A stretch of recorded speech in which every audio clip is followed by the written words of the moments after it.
Hello and welcome to the Megacast. I'm Tyler Keefe in the studios of our flagship stations, Civic Center TV and 89.3 Lakes FM.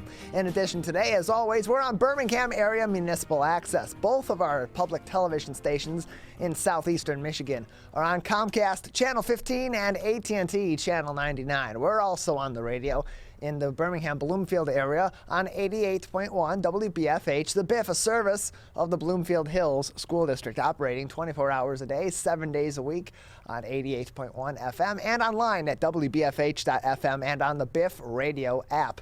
We're also online, CivicCenterTV.com. Click on our Watch Live link at the top of our homepage on your web browser. View us in that small player at the top right of the page on our homepage on your web browser or on your mobile phone. Go to CivicCenterTV.com, scroll onto the left side of the page, it'll bring up our menu, click on Watch Live, and you can watch Civic Center TV 24 hours a day, 7 days a week, including Monday through Friday from 10 a.m. until 12 noon for our live shows each and every week here on the Megacast. We're also online on My Michigan TV, Michigan's very own streaming network with content 24 hours a day, 7 days a week, and on demand on their website from creators all across the state of Michigan. And everything on there is about Michigan. It's made by Michiganders for Michiganders. We have not only our live show each and every day and on demand on that website, some of our interviews. We also have Steve Leto Live, which precedes us at 12 noon every day, Monday through Friday, with live shows and replays throughout the weekend, as well as documentary, news, and other creative content from all across the state of Michigan, as well as some live event coverage as well from all across this Great Lakes state. More information on My Michigan TV can be found at mymytv.com, mymitv.com, and you can also find My Michigan TV on the App Store, on the Apple iOS App Store, as well as on Android App Stores, and find it on your smart TV and many different smart TV providers, such as Roku, Fire TV, Samsung Smart TV, Android TV, and more. Again, learn more information about MyMy at mymytv.com, mymitv.com.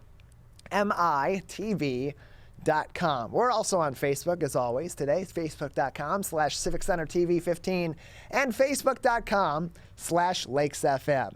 And you can find us here 10 a.m. to 12 noon every day, Monday through Friday. And more information on all of our partnering stations on CivicCenterTV.com/Megacast. In addition to those partnering stations and their information, you can find full episodes of the Megacast each and every day. That's posted on there under our Watch Full Episodes link, as well as individual interviews. So if you can't watch our entire full show from 10 a.m. to 12 noon, you can tune in on your time whenever it's best for you. Maybe you like to view us at 3 o'clock in the afternoon on your lunch break and watch us at 2X. Maybe you prefer to watch us early in the morning on Saturday while you're out for your run. Maybe you prefer to watch us at 10 p.m. on a Sunday night and go through our episodes successively from throughout the week. Whatever your plans are, you can do however you so choose at our website, CivicCenterTV.com/Megacast.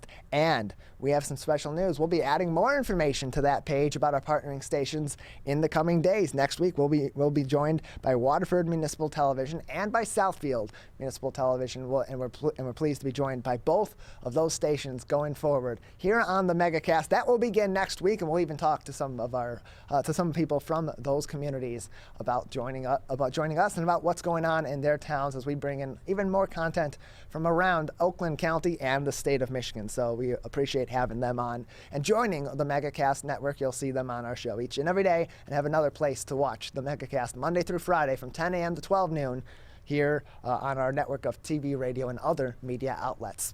You can find other important information, COVID-19 specific information, right next door to our Megacast page on CivicCenterTV.com. Just click to the next link to the left, CivicCenterTV.com/coronavirus. There, you'll find information from the Centers for Disease Control and Prevention, the State of Michigan's Health and Human Services Department, the Oakland County Health Division, and many of our local municipalities, including places like Pontiac, Troy, Rochester Hills, West Bloomfield Township, wherever your hometown is here in Oakland County, you'll be able to find some links to their COVID-19 specific pages right from our website. You don't need to dig through their main page and try to find which 5 links you have to hit successively to get to those pages. We give you 2 links, civiccentertv.com/coronavirus, and then you click on your town. It takes you directly to those pages, and you can get information from the CDC as we continue to have more numbers about where our state, Michigan, is in terms of COVID-19 spread, where other states in our region and across the country, how they fare in comparison to the Great Lakes state, as well as information on masks, information on vaccines, on the Delta variant and other variants that will continue to pop up as we continue through the COVID-19 pandemic, try to get people vaccinated, try to curb the spread of COVID. We're going to see more of these variants. In the first place you want to check to learn more about this from experts on the front line who are leading the charge in researching COVID-19 here in the U.S., who are leading the charge in preventative measures and are really the go-to resource for a lot of our other medical officials at the state level, at the county level, at the local level.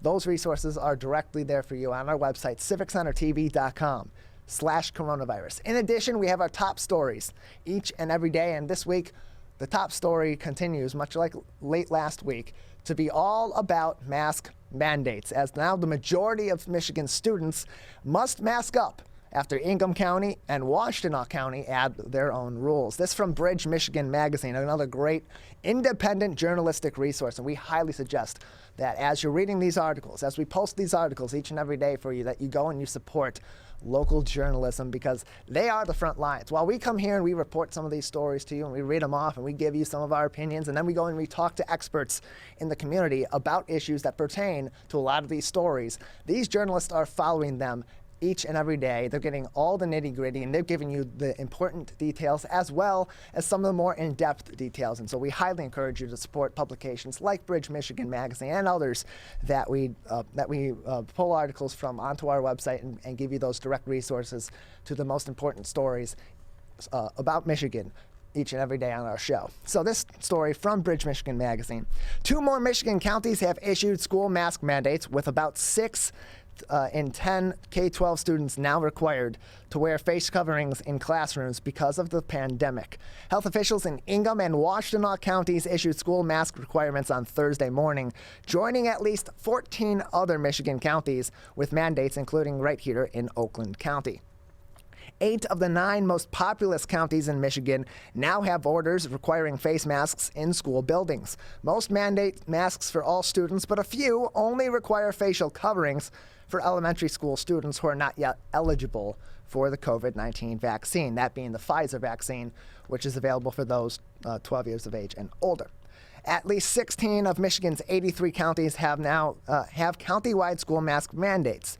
There are at least 220 districts with a mask policy in place, and 717,740 students, or 59% of all public K-12 students, must mask up.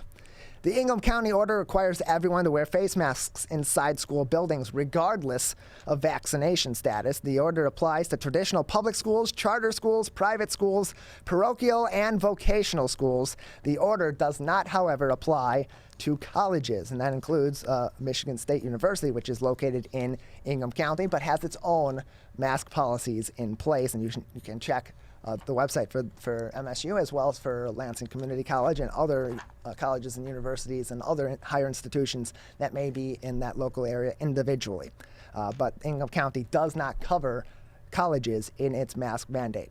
The order in Washtenaw County is similar and will be in place until after 14 consecutive days in which the county's infection rate is considered moderate or lower by the U.S. Centers for Disease Control and Prevention. Currently, Washtenaw and Ingham counties are considered at a high rate of transmission. That is the second highest declaration, right under substantial. Both orders go into effect on Tuesday, the day after Labor Day, which is traditionally the first day of school in Michigan, though many schools have already started classes. Mask requirements have led to protests and debates in school board meetings in recent weeks, with anti-mandate parents arguing families should make their own decisions about children and that the benefits of masks are outweighed by academic and social-emotional harm.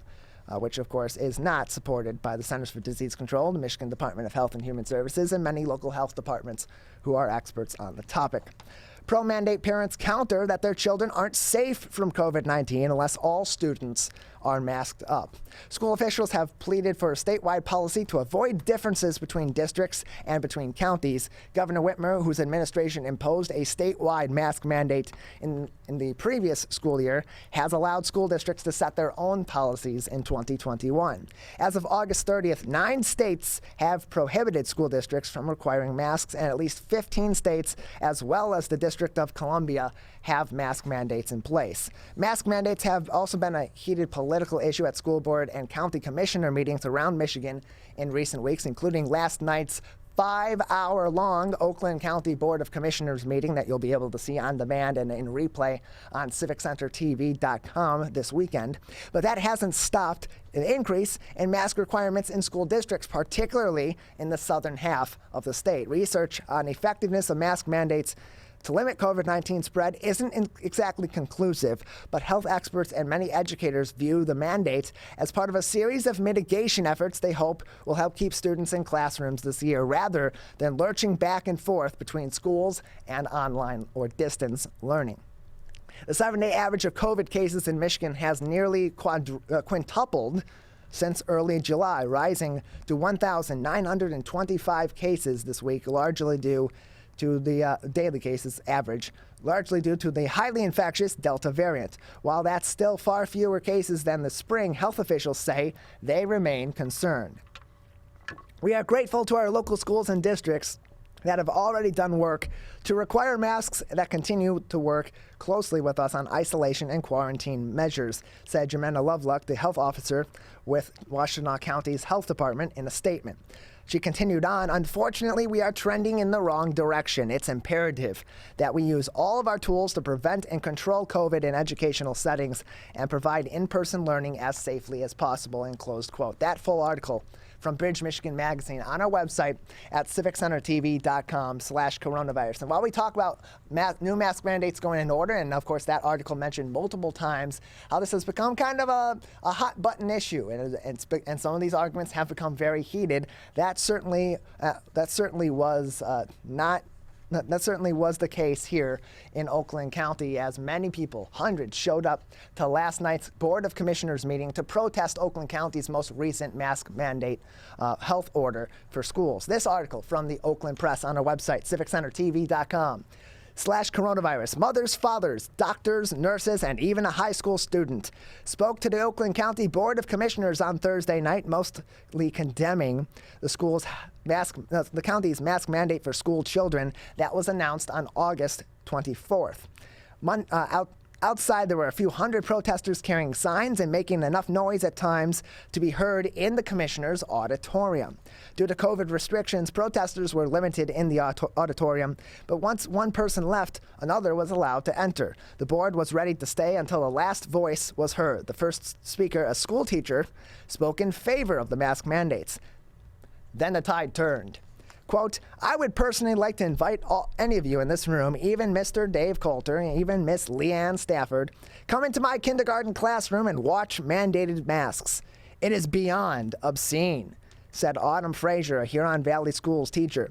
These little ones are constantly touching them, whining, complaining, sneezing in them, fussing in them, filling them with snot and other substances, and wearing them improperly. If it doesn't take a medical doctor to watch this debacle and recognize it's doing more damage than good, end closed quote. She explained that they can't communicate properly, and she thinks it interferes with their social development. Each person had 3 minutes to make their feelings known. Nothing was going to change. The emergency order remains in effect. A Republican resolution by Adam Kokendorfer would have condemned the mandate, but it failed by a vote of 11-8. Quote, this is a little bit of a Republican Party theater.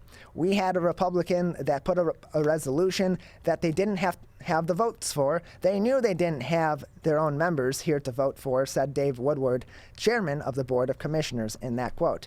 He continued on, I also recognize there are a number of people who disagree with the mask mandate. I firmly support the mask mandate. It's what's necessary to protect all of our kids in school. We want to make sure our kids remain in in-person school. To do that, we need to mitigate the virus, end closed quote. He continued on, quote, the vaccine is the best tool. Masks work to help minimize spread. It is the prudent step that we have to take, and closed quote. So from that first argument from that teacher, a kindergarten teacher who had noted that students are having difficulty with the mask, particularly young students. It's not something they're used to. It's not something that we're, in American society at least, that we naturally put into our lives before this pandemic. That being said, the CDC, the Michigan Department of Health and Human Services, the Oakland County Health Division, all recommend masks as being an effective tool, one of many, with, of course, the vaccine being the most heavily suggested to prevent the spread of COVID-19. So at one point, you have to measure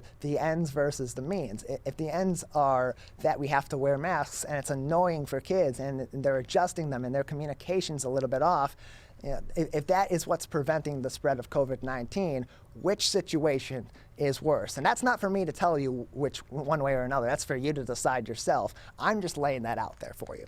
Continuing on in the article, Evangeline Cobb, a freshman at Oakland Christian, didn't need notes when she spoke, but she stood to speak. Quote, "I have Lyme disease, which causes severe exhaustion. Every day after school, I am so tired I can barely play sports. It causes me depression. It's such an evil way to live," said Cobb, who was accompanied by her dad, Dan. "I hated it so much and dreaded it every day. The teachers told me to put a mask on every single day, and it's the worst experience. It's pure evil. I just pray that everyone here knows we are suffering so much, us students, and it's not fair. It's not just me, it's all my friends. I've seen them suffer every day. I've seen them walking down the halls depressed. With these masks, I can't see them smiling. I can't see them laughing. It's torture. It's abuse. And it's not fair for us to live like this. I really hope you guys understand we are struggling so much through this. It's not just the face covering. It's way more," she added. And you can see a point with her argument there. It is different. It is obstructive.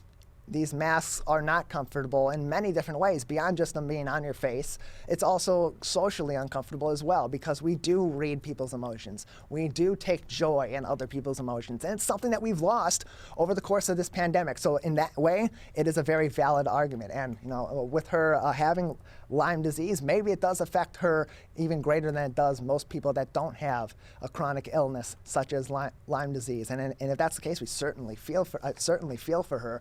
And maybe it's not the best case for her personally to be wearing a mask. That being said, it's not something that applies necessarily to everyone. The only way that we prevent not continuing to have to wear masks like this is to curb the spread of COVID-19. There's several measures in place. If people aren't getting vaccinated, we need to encourage more people to get vaccinated against COVID-19, or at the very least, to have conversations with medical professionals, with experts on the front lines of this pandemic who know this information, who have been researching this information so that they can make an informed decision, not a decision that they're making based off of information they've read off of Facebook from Aunt Peggy. Again, I can't say enough, this theoretical Aunt Peggy in her Facebook page is not reliable. Information such as the CDC resources, the state of Michigan resources, Oakland County Health Division resources on our website, civiccentertv.com, is, however, reliable. Continuing on in this article from the Oakland Press, Kristen Carr of Oxford brought her 8-year-old son along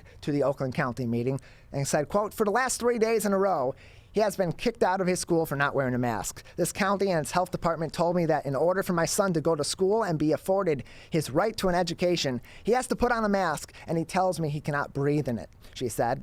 "How am I supposed to force my child to put a mask over his nose and over his mouth when he tells me he can't breathe? If I did that at home, it would be called child abuse," and closed quote. Frustration with COVID has clearly been an issue for many who voiced their opinions, and not just because of the county's mask mandate for schools. They also ripped the COVID-19 vaccines and the way the pandemic has been handled on a national level.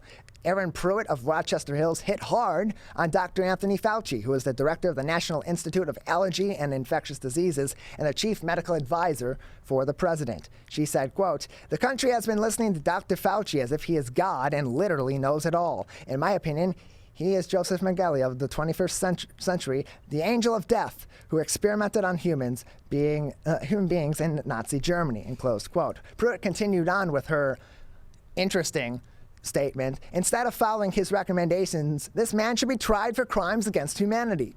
This is nothing short of experimentation on human beings." She was, and close quote. She was not the only one who strayed from the county's mask mandate topic and took things in a very different direction in some cases than they needed to be taken. That and more articles on our website, civiccentertv.com/coronavirus, including one article that we're going to cut for time in this opening segment today.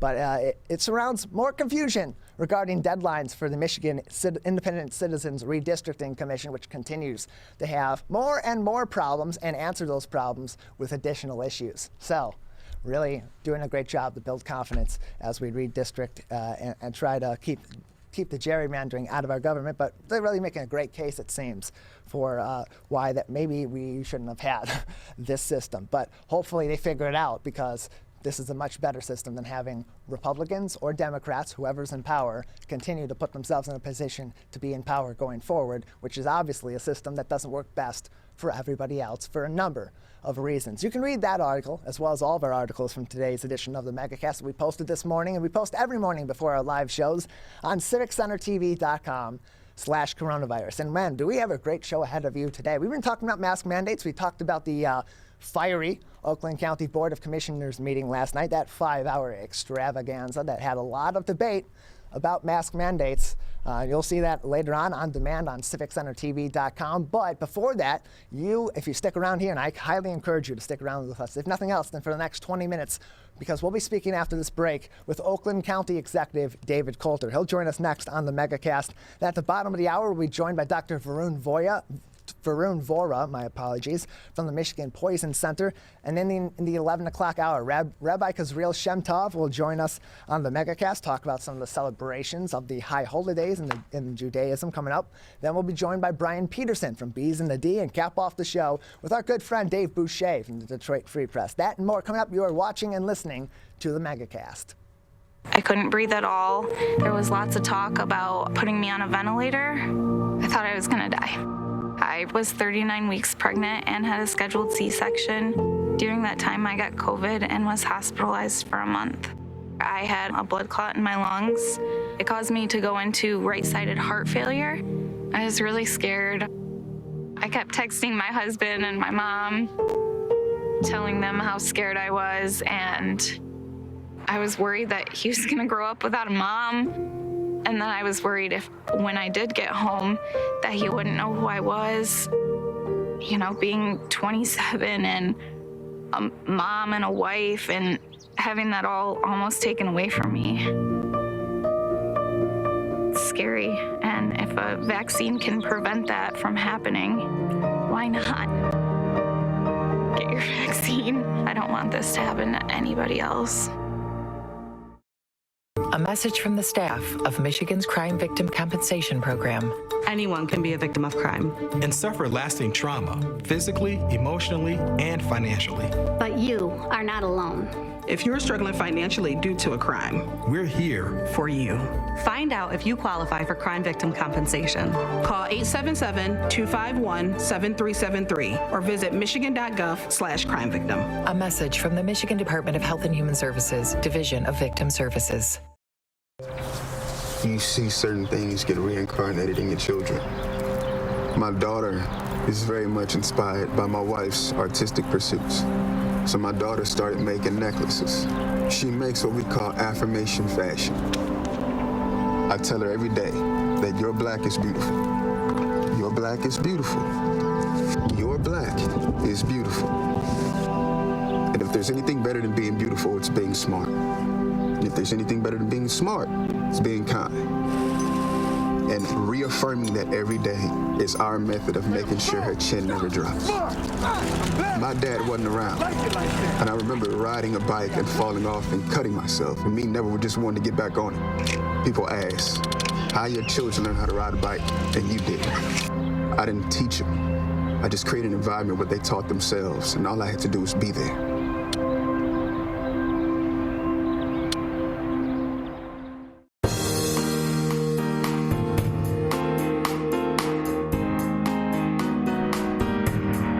To the Megacast. I'm Tyler Keefe, alongside our studio producer and board operator Calvin Brown here in our studios in West Bloomfield Township here in Oakland County, which instituted a mask mandate, a universal mask mandate for all students in pre-K through 12 schools on August 24th of this year, as we approach the beginning of the school year. And in some cases, have already surpassed the beginning of the school year. Here to talk to us now about why that mask mandate was put in place and the county's entire response to COVID-19 as it stands at this moment in time is Oakland County Executive David Coulter, who joins us now on the Megacast. Dave, thanks for being with us today. Tyler, great to be with you this morning. Thanks. Appreciate having you on. So my first question for you is probably something you're being asked by a lot of people here in Oakland County, and it's a very broad question. Why was this mask mandate put in place? Where did that decision ultimately come from, and why now? Ultimately, the decision comes from our public health officer in Oakland County. This is a health order, not a political order or a government edict. This is a health order from the health department. But as you probably know, the health department also reports to the county executive. So we track these numbers together. I take advice from them. I lean in on the science of what these public health experts know. But we do discuss these orders together, and I am certainly 100% supportive of the mask order that they instituted. Now, the simple reason that we needed a mask order is because we have another surge of COVID in Oakland County, which is very disappointing to me because just a couple of months ago, we had reached our goal of 70% plus of eligible adults in Oakland County that got vaccinated. We're one of the highest counties in the state. I think we're the second highest county behind a small county up north. So we reached the vaccination stage that we hoped to get to, but the Delta variant didn't care. And so the Delta variant, which is the primary variant being transmitted in Oakland County today, is wiping through our county again. For, you could call it the fourth or fifth surge, depending on how you're counting them. But here we are again. And so it was appropriate and time for our health department to revisit what guidelines we need to take to reduce this current surge. Between August 26th and September 1st, test positivity rate in Oakland County marked at 6.7% out of 26,000 tests administered. That according to the MySafe Start Map info on the Michigan Department of Health and Human Services COVID-19 page, and the average weekly case jump goes up by 137.6 cases from the previous 1 week period to 1,734 average cases per week during that period between August 26th and September 1st. We're joined by David Coulter. He is the executive of Oakland County with us on the Megacast. And Dave, as your health department in Oakland County, as your office, as the Board of Commissioners, as the entire county leadership as a whole was approaching ultimately this decision being put in place as a health order by the health department, what discussions were going down with school district administrators, with teachers, with educators, and with medical officials to determine whether this was the best move for students here in Oakland County? Yeah, that's a great question, because we were in regular weekly and even more than weekly conversation with educators, in particular the school districts across Oakland County, as well as our intermediate school district, the ISD as it's referred to. We were in constant communication with them. And I can tell you, Tyler, that for the last 6 to 8 weeks, they have been encouraging us to make some sort of universal order. The governor had decided, and the state health department had decided, that unlike last year, they weren't going to do a statewide health order on this topic, and they left it up to local school boards or local health departments.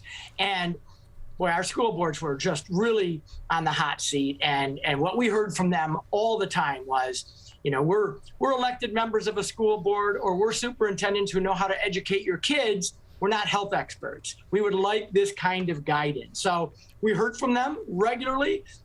I can tell you that there hasn't been a single school superintendent that I'm aware of in Oakland County who has said that they disagreed with this health order. And in fact, I think what it does is it gives them some predictability. Now they know how to proceed. Now they know how to open up their schools and their buildings safely, keeping kids in the classroom. And so I think it's reduced a lot of the confusion that was across our county at the school board level, for sure. We're joined by Dave Coulter. He is the Oakland County Executive with us on the Megacast. We're speaking currently about the universal mask mandate put in place by the Oakland County Health Division on August 24th. That applies to all K through 12 schools, pre-K through 12 schools, my apologies, here in Oakland County. And Dave, last night at the Oakland County Board of Commissioners meeting, we heard from a lot of students, a lot of parents, a lot of educators, others in the general population of Oakland County who gave their thoughts on the mask orders. Now, many are in favor of these mask orders. Many have, or are at very least indifferent to them. But we heard a lot of chatter lately at many of our school board meetings, and luckily here in Oakland County, many of those have been very cordial, have been very forthright, and have not been combative. That's not necessarily the case everywhere here in Oakland County, nor in Michigan, nor in the United States, as this has become more of a pervasive issue over time. But here in Oakland County, we heard a lot of opposition to this mask order last night. What do you have to say to those in the county, our residents, who have expressed those concerns regarding their concerns about the mask mandate, as well as their opinions on their ability to make choices for what they believe is best for their children? You know, I certainly respect everybody's opinion, and certainly everyone's right to protest and to express themselves.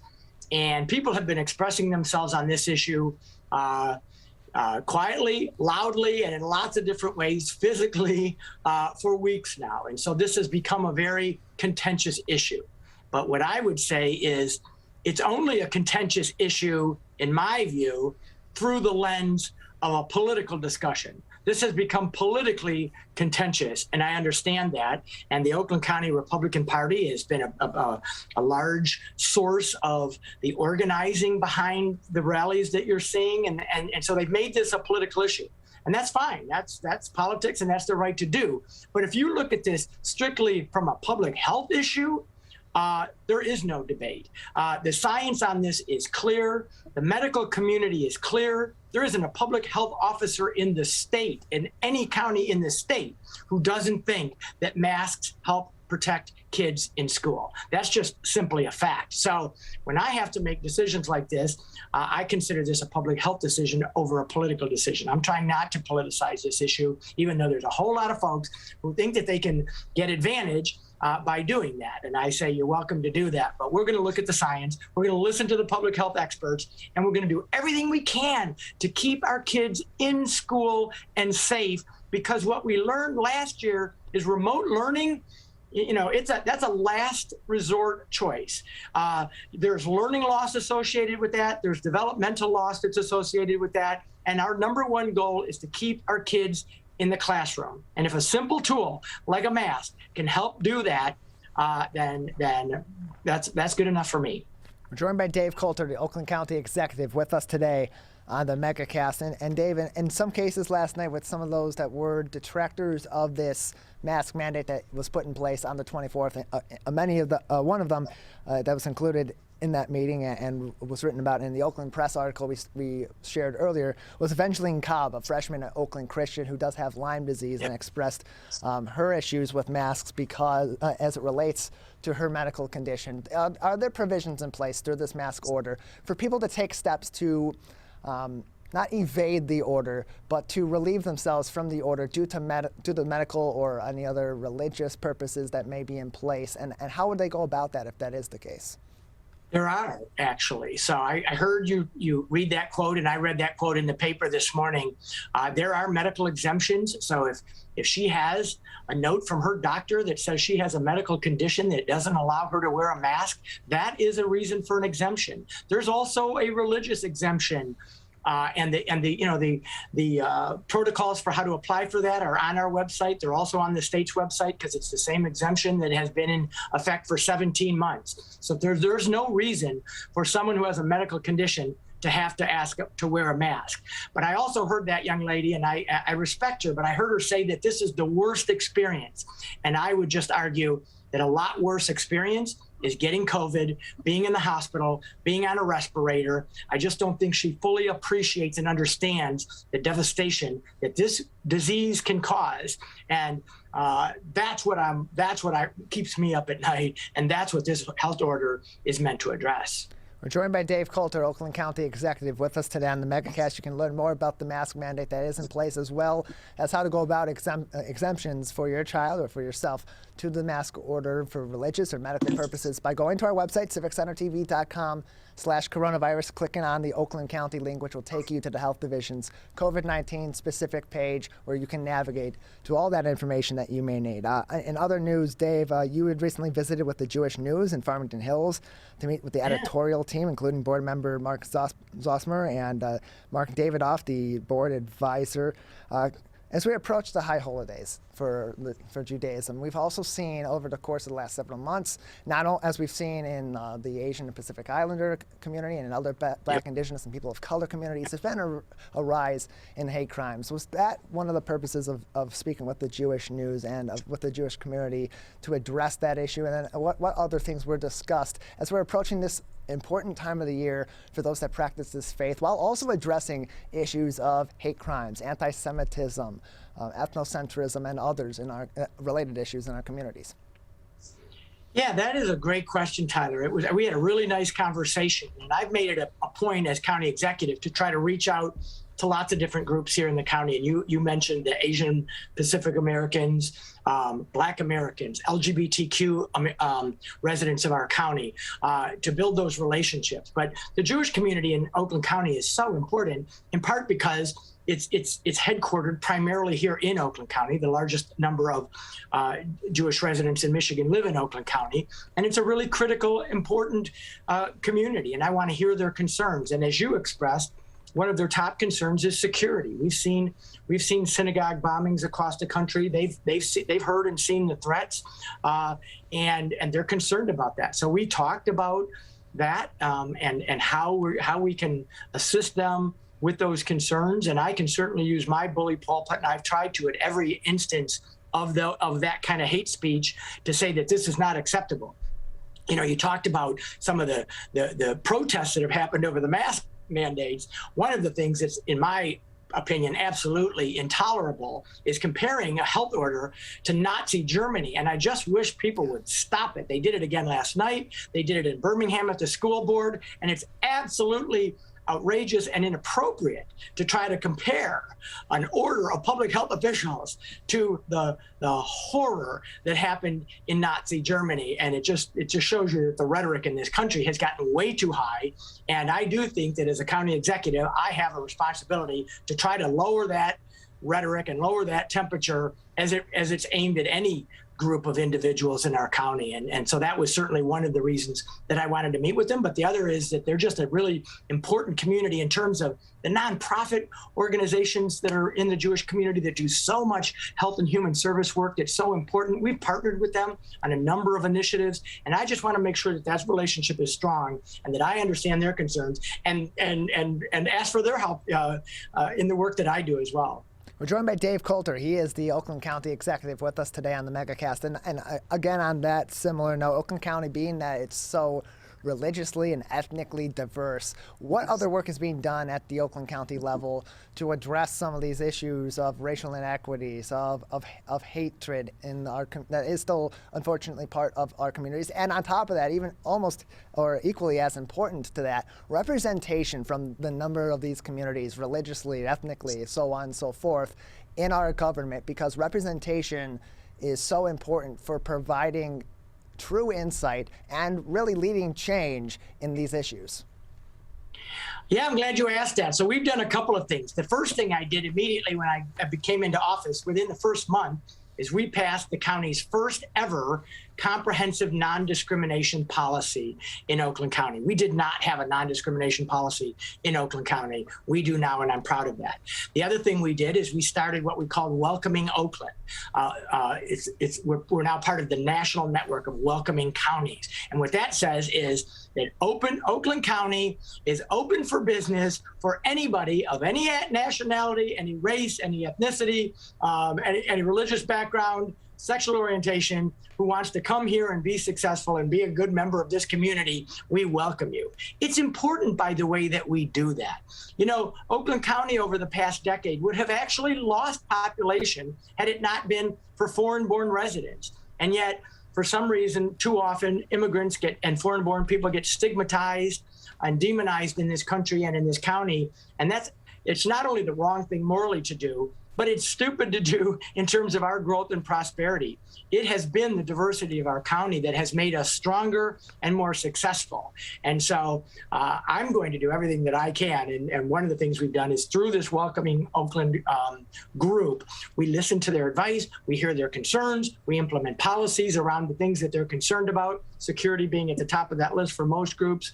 And so this is something that I feel very passionately about and will continue to work on as a county government. We're joined by David Coulter. He is the executive of Oakland County, joining us today on the Megacast. And you mentioned the population increase in Oakland County. A lot of that, and as we've seen from the census data so far, many of the population increases in counties and in local government, in local municipalities in the state of Michigan has been, as you mentioned, a result of increased diversity in these communities and communities that are welcoming to a number of different ethnicities, a number of different religions, a number of different socioeconomic backgrounds. And one of those communities right here in our local area is one that you work in, over in Pontiac, which saw a population increase of more than 2,000 residents and continues to see a boom in the return of economic powerhouses in the job market and in a number of different industries, including in retail, certainly in automotive. What did you have to say about the continued resurgence of Pontiac and what that means in the context of Oakland County's future? Yeah, I was so excited to see that population increase in Pontiac in particular, because a lot of urban areas across the country, including Detroit and some others, saw pretty significant population declines. But it tells me that we're on the right track with Pontiac. You know, I've made Pontiac a priority since I became executive. It's our county seat. It's important to our county. And I think it has an incredible amount of potential, additional potential, to be our urban thriving area that attracts young people and young families and companies and the like. And I think it can be a very thriving downtown, and it's on the right track. It really is. As you've said, they've attracted some really important companies. One of the largest companies in our county now is United Wholesale Mortgage. They have over 9,000 employees on their campus in Pontiac. Very exciting, and a host of other companies as well. So I'm very optimistic on Pontiac, and I was particularly pleased to see one of the ways that you judge if a community is moving in the right direction or not is by its population. There are other metrics that you use as well, but to see that population gradually increasing, and I think will continue to do so, is a very positive sign for our county seat.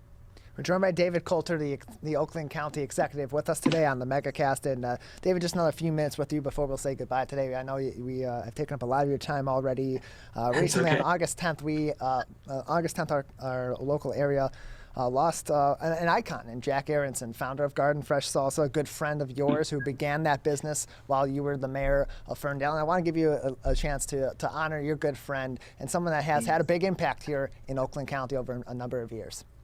Oh, I so appreciate that. Jack and his wife Annette are just two of the most down-to-earth and dear people I've ever met. And if you don't know who they are and you don't know Garden Fresh, you know, when you go to the store and you get that Garden Fresh salsa or those chips or the hummus, that's them. And they started it, I think, in their house, but then eventually in the back of their little restaurant in Ferndale. And it grew into this global business because of the passion of Jack and Annette, and yet they never lost their roots. And it's just a great story. And I think one of the things I love about this story is that it does show that if you have passion and commitment and hard work and a good idea, you can be successful in this county. You can grow your idea. Oakland County's economic development folks help them with their business countless times along the way. We help them as a city. We will help you be successful. So this is a place where dreams can come true, and theirs came true. And I miss my dear friend, but his legacy lives on in his wife and his philanthropic work that they do, and in his great salsa and chips, frankly. David, we appreciate your time. Thank you for being with us, giving us some insight on the mask mandate put in place by the Oakland County Health Division, and of course addressing those that have opinions on all sides of this argument and are willing to have those opinions expressed in the public forum. Thank you very much. Thank you, Tyler. Appreciate it. David Coulter, Oakland County Executive. Learn more about the mask mandate in place as well as other Oakland County COVID-19 metrics, not only about COVID-19 cases as the county continues to be classified in high transmission by the Centers for Disease Control and Prevention, but also on vaccine numbers here in metrics here in Oakland County, as well as places you can get vaccinated. Vaccines are very much available here in Oakland County, as well as our entire team here, and really everyone on the front lines of this pandemic continues to encourage you to make an informed decision that's best for yourself, best for your families, and get information from experts who know this information, who know about the vaccine, how it was produced, how it's effective, what are the shortfalls of it, and how to best address COVID-19 in our community so that we can get Oakland County out of the high transmission mark, back down into moderate, back down into low transmission, and get out from behind these mask mandates, and again, track back onto the right path towards some normalcy as we continue through this pandemic. More information from Oakland County, you can get that directly from our website at civiccentertv.com/coronavirus. And coming up next, we'll make a small transition, but there are some connections between our first interview and our second interview, as everyone seems to have an opinion on how to best treat COVID-19, and for some, that opinion is to take horse medicine. Well, one local doctor here in the state of Michigan urges you what we also urge you, and so does common sense, that you're not a horse. You probably shouldn't be taking ivermectin to treat COVID-19. He'll explain exactly why that is dangerous and what other hazards you may find in your home this fall, and how to prevent having to have the services of the Michigan Poison Center or other emergency services help you out this coming fall. That is Dr. Varun Vora from the Michigan Poison Center. He joins us next here on the Megacast, where you're watching and listening to us on our family of television, radio, and other media outlets. Who is struggling right now? I am. My son is. Many are struggling with anxiety, depression, and substance use. Before it becomes a crisis, reach out to MyCal, the Michigan Crisis and Access Line, for free confidential support 24/7. Available in the Upper Peninsula and Oakland County. Just call or text 1-844-44-MyCal or chat online at michigan.gov/MyCal. A message from the Michigan Department of Health and Human Services. I couldn't breathe at all. There was lots of talk about putting me on a ventilator. I thought I was gonna die. I was 39 weeks pregnant and had a scheduled C-section. During that time, I got COVID and was hospitalized for a month. I had a blood clot in my lungs. It caused me to go into right-sided heart failure. I was really scared. I kept texting my husband and my mom, telling them how scared I was, and I was worried that he was gonna grow up without a mom. And then I was worried when I did get home, that he wouldn't know who I was. You know, being 27 and a mom and a wife, and having that all almost taken away from me. It's scary. And if a vaccine can prevent that from happening, why not? Get your vaccine. I don't want this to happen to anybody else.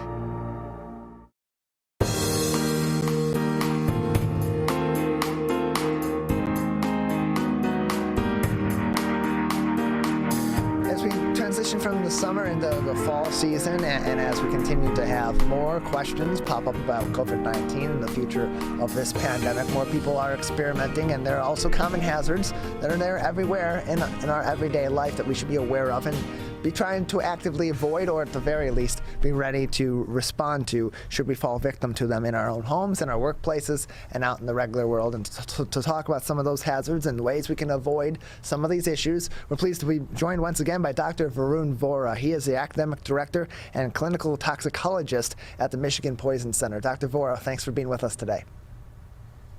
Thanks, Tyler. Appreciate having you on. Let's start with a more concerning and COVID-19 related issue that's coming up right now.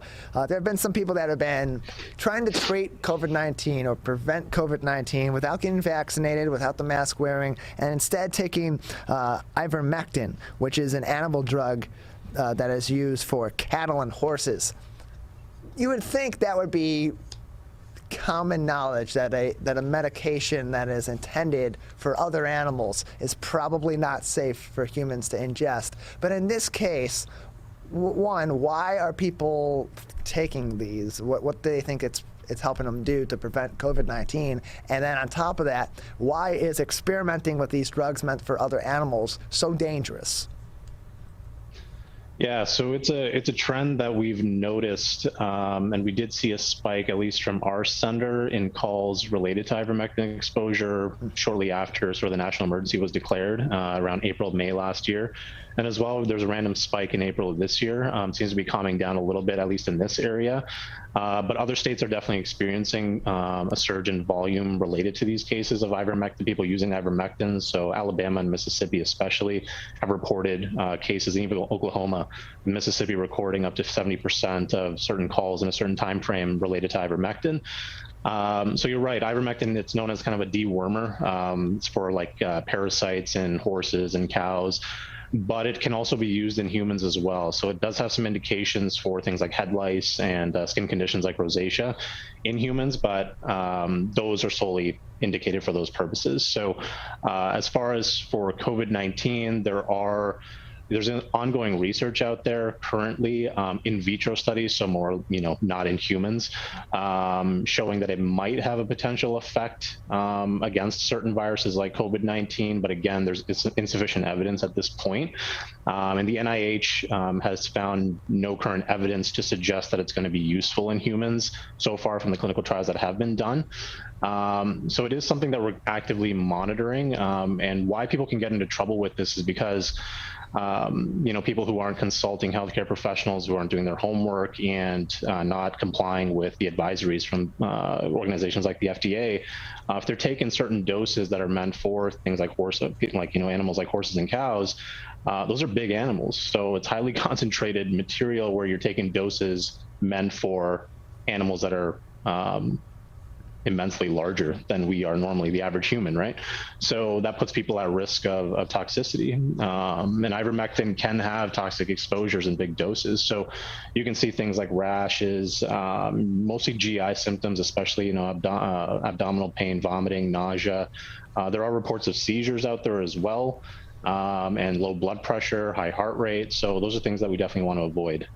We're talking with Dr. Varun Vora from the Michigan Poison Center. He's their academic director and a clinical toxicologist with the Michigan Poison Center. And just to complete the circle on that first issue with ivermectin, in a statement from the FDA on Saturday, they tweeted out, "You are not a horse. You are not a cow. Seriously, y'all, stop it." So that's right. About it, the best way to put that. You're not a horse. You're not a cow. So exactly. Consult with your doctor before medicating with things that are meant to be prescribed.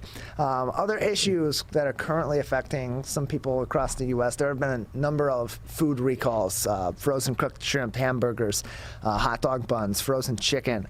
How should people go? What would you suggest, or what would the Poison Center suggest in terms of people going about understanding if the food that is in their freezer, is in their refrigerator, has been recalled, and what should they do after they come under the understanding that they have recalled food that's in their home?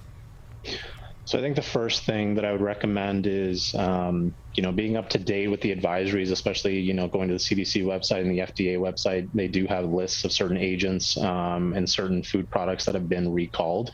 And then do essentially a cross-reference with the materials that you have in your fridge. And if there's any doubt, I think, the best piece of advice would be not to engage, right? And to get rid of those food items because we don't want to risk, the risk-benefit profile is not favorable in those situations. And I think the most important thing would be, if you have any questions, again, you can call us, right? So we not only deal with poisoning emergencies, but also information. So whether that's related to drugs, food, what have you, please call us, and then we'll be happy to answer those questions because we have specialists on hand that can get you that information really quickly.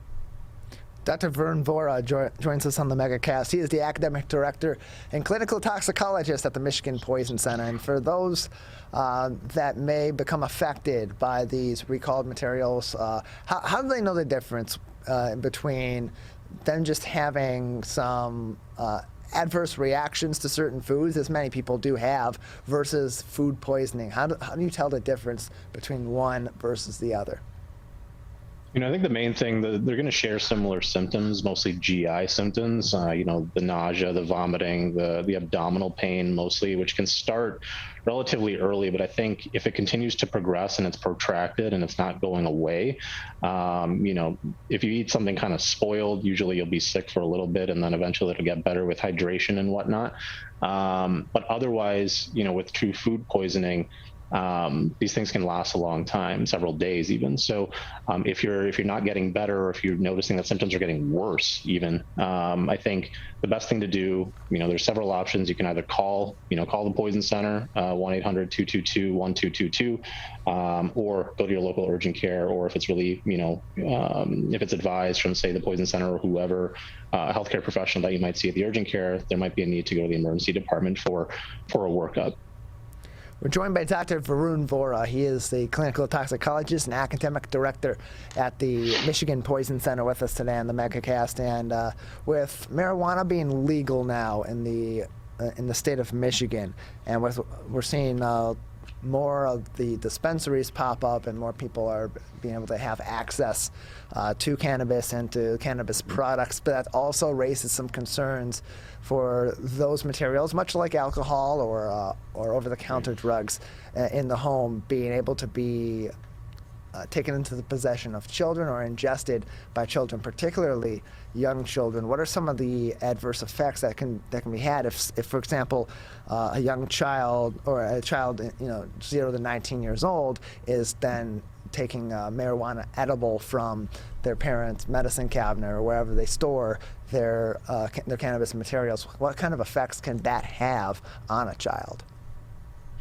Yeah, so I think, you bring up a good point, is that, especially the edibles can be of particular significance just because I know there's been a big push recently from regulatory agencies within Michigan to push for altered packaging, because historically the packaging has looked very attractive. It's colorful. It looks like candy. So those things entice young people, whether it's experimentation, inadvertent ingestions, what have you.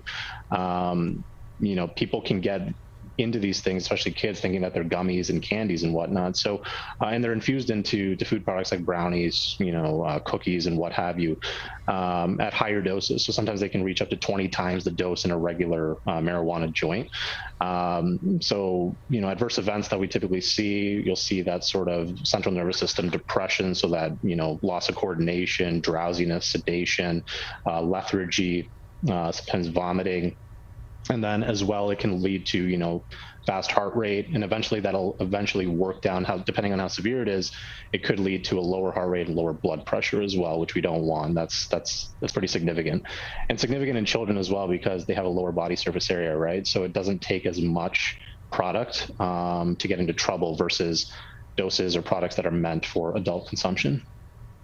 We're joined by Dr. Varun Vora from the Michigan Poison Center. And Dr. Vora, with that being the case, with the effects that this can have if these products are ingested by children, and you talk about some of the ways we can prevent them getting this into their possession inadvertently by changing the packaging. But it brings up the question, I think a lot of people would then have the question, should marijuana edibles be something that is deemed eligible and legal under the state's marijuana legality laws because there is that chance for confusion? Should we even be putting those products out there because of their concentration of THC and in some cases just CBD and the effects that can have if it's inadvertently in the possession of a child? Yeah, I think, that's definitely a broader discussion because, we have recognized the therapeutic effects of things like THC and CBD. So I think that would run into a lot of legislative hoops, to be honest, and bureaucracy. But I think there are certain things that we can do and that people can do, every day to mitigate potential exposures in children. So first thing would be to keep them plainly out of sight, out of reach of children. And then a big thing also, don't consume these products around children, because if they see you doing it, they might be curious and might be interested. And then, the phone rings or you get distracted, you might leave these products out, right? So I think the best thing to do is to do them away from children, maybe after they go to bed, or whatever the case may be, and then keep them in, even a locked cabinet, keep them in their original container, or even put them in a new container that has, a lock into it or a lock to it that may be a lot more difficult for children to access. But as far as, outright prohibiting these substances, I think there's been a big push to get these substances permitted. That I think it would take a lot of undoing, especially with the now known therapeutic effects of these agents. So with that being the case, what should parents be doing? What action should parents take if they do suspect that their child has taken an edible and is not and has done so accidentally, has taken an edible? What action should parents be taking? So I think the first thing, and working at a poison center, I think the first thing is try not to panic, and then call us. So again, the number is 1-800-222-1222. For locals, you can call 313-486-0078, and that'll reach us as well in the event that you can't get through right away. We have trained specialists on hand to kind of walk you through the situation, and they'll gather all the information necessary as to what you think happened. That may require just observing the child for a little bit to see if they are not behaving like they normally do. It's going to rely heavily on the parents noticing any potential symptoms. And if it's completely unclear and there's a possible case for significant exposure, we will make the recommendations going forward to go to an urgent care or ED to be safe to get the child worked up, which will usually require an observation period of typically like 4 to 6 hours to see if anything occurs, and knowing that they're in safe hands. But I think the biggest thing is to know your resources and give us a call immediately if you do suspect that. Above all, do not make the child vomit. I think that's the most important thing. That's kind of an antiquated behavior that has happened well in the past, but we no longer recommend making the child vomit, because that can lead to a whole host of other symptoms potentially, such as aspiration, where you get it into the lungs, and that can lead to things like infections and a whole host of badness. Dr. Varun Vora joins us on the Megacast. He is the academic director and clinical toxicologist at the Michigan Poison Center. Dr. Vora, as we're transitioning out of summer and into the fall, what are some common hazards that do arise at this time of the year in that transition in the home and also in office spaces as well, that people should be aware of, and some ways they can prevent falling victim to those hazards? So I think there's several things. I mean, even looking in your garden. So one would be pokeweeds or pokeweed. So this is kind of a plant that has what look like edible berries or grapes that can be found in the gardens and crops. And typically they arrive in late summer and go through winter. And that can cause a lot of issues especially amongst children who get into them. It can cause a lot of GI upset, a lot of vomiting, and pretty severe adverse effects depending on how many berries are ingested. I think the most important thing to do, the whole part of the plant can be harmful. The root is the most toxic. So if you do notice pokeweed saplings, say in your garden, the best thing to do would be to dig them up from the root upwards, let them dry out away from other plants, other things, children, what have you, and then toss them out with your yard waste. I think that would be the most sensible thing to do. And again, if you have any questions, just call us and we can help identify it for you. If you take a photo of it and send it to us, we can help you confirm what it actually is. Other things that we've seen recently an uptick in is liquid laundry packets. So, those detergent packs. And I know those have been a pretty common trend since even 2012, when the Consumer Product Safety Commission put out the warnings out there about those pods that children can get into. So recent studies that have come out have shown that those liquid laundry packets, compared to traditional detergent, the liquid detergent that you just pour into the washer, they have increased odds of going emergency department visits compared to traditional laundry detergent, and even greater odds of upwards of 8 times the odds of a more serious outcome in children, especially children younger than 6. So these things can cause vomiting, it can cause burns in the throat, it can cause eye problems as well, if you like ocular damage, if they get in the eyes or even the skin. So there've been initiatives made by the American Society of Testing Material in 2014 to create standards to make it more safe and try to mitigate these exposures. So that includes kind of coating the outer film with an aversive product that makes it taste really bad, taking longer time to dissolve as well, and then clearly labeling the hazards associated with exposure to these products as well. So we've seen a mitigation in exposures and more serious outcomes, but still they're always kind of a hazard. So prior to the summer, we had about 19 cases per month on average, but since May, we've seen about 35 cases on average. So it's something that we're trending and continuing to look towards, and we're going to continue to do outreach education about this, letting the public know the potential dangers. Dr. Vora, we appreciate your time. Thanks for being with us today.